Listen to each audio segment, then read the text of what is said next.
information office of the Army base at nearby Fort Lewis, following in her father's footsteps.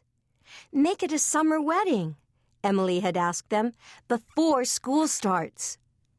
But Lauren figured Emily wasn't worried about her schedule as much as she was worried about her parents working things out. Even so, Shane wouldn't budge. He wanted to wait and work through some of the issues that stood in their way. Faith, his career choice, their politics, and nearly 20 years between the first time they fell in love and the second chance. That was fine. Lauren would wait.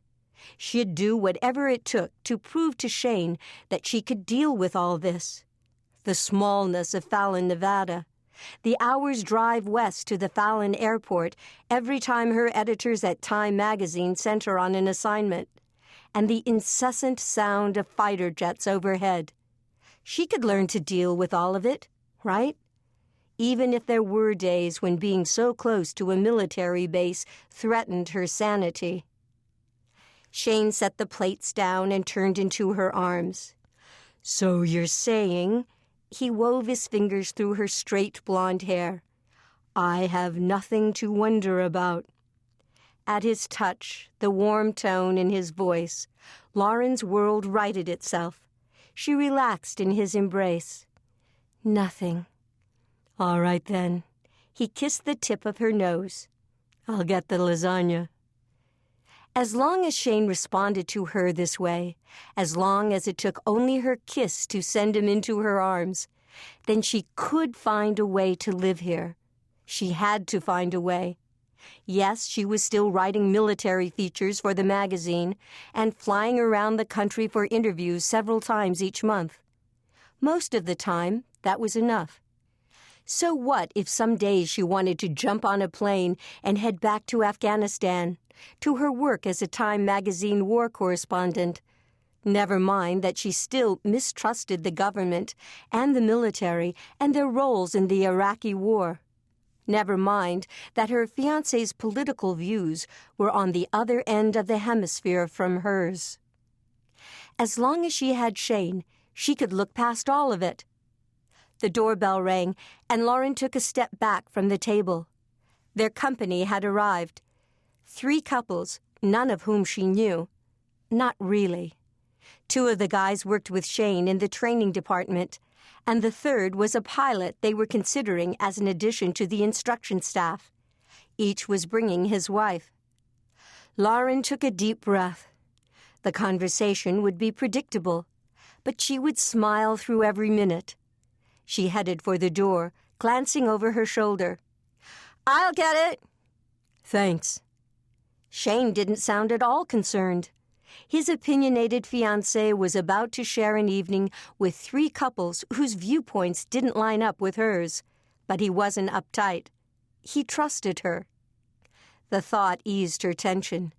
She smiled, opened the door, and found all 3 couples waiting. One of the guys was small and compact, with bright, laughing eyes. His exaggerated shrug was full of good humor. "We all showed up at the same time." He looked at the others. "Imagine that." The others laughed, and a beat later, Lauren did too. "Yes, imagine that." When everyone was inside, she shut the door and introduced herself. One of the guys, the heavy-set one, she'd seen before. But she hadn't met the smaller guy, nor the pilot, nor any of their wives.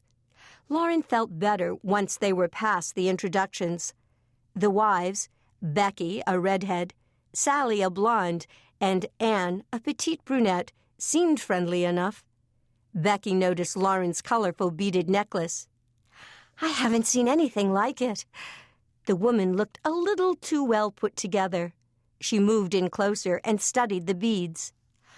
"Macy's?" "No." Lauren kept her tone even. She paused. "Afghanistan." She measured their reaction. "A local woman made it for me." "Oh," Becky smiled. "How interesting." "Yes." Anne, the brunette wife of the shorter pilot, nodded. "When we've spent time overseas, I always buy from the locals." She looked at the others. Very vogue. The economy in Afghanistan is in a shambles. Lauren touched her necklace. I try to support the people as much as possible. As soon as she said the words, she chided herself. The explanation wasn't necessary. The redhead was only trying to be kind, trying to find common ground by giving her the compliment. A silence fell over the group, an awkward silence. Buying a necklace overseas was one thing, but from Afghanistan, as a way of supporting the country's economy? Suddenly, it was as if all of them were remembering that Lauren was different. Certainly one or another of them had heard about her. Shane Galanter's liberal fiancé. The one person in their midst who didn't feel a sense of pride and purpose every time she passed a military base. Who made her living writing for Time magazine. Finally, Anne smiled.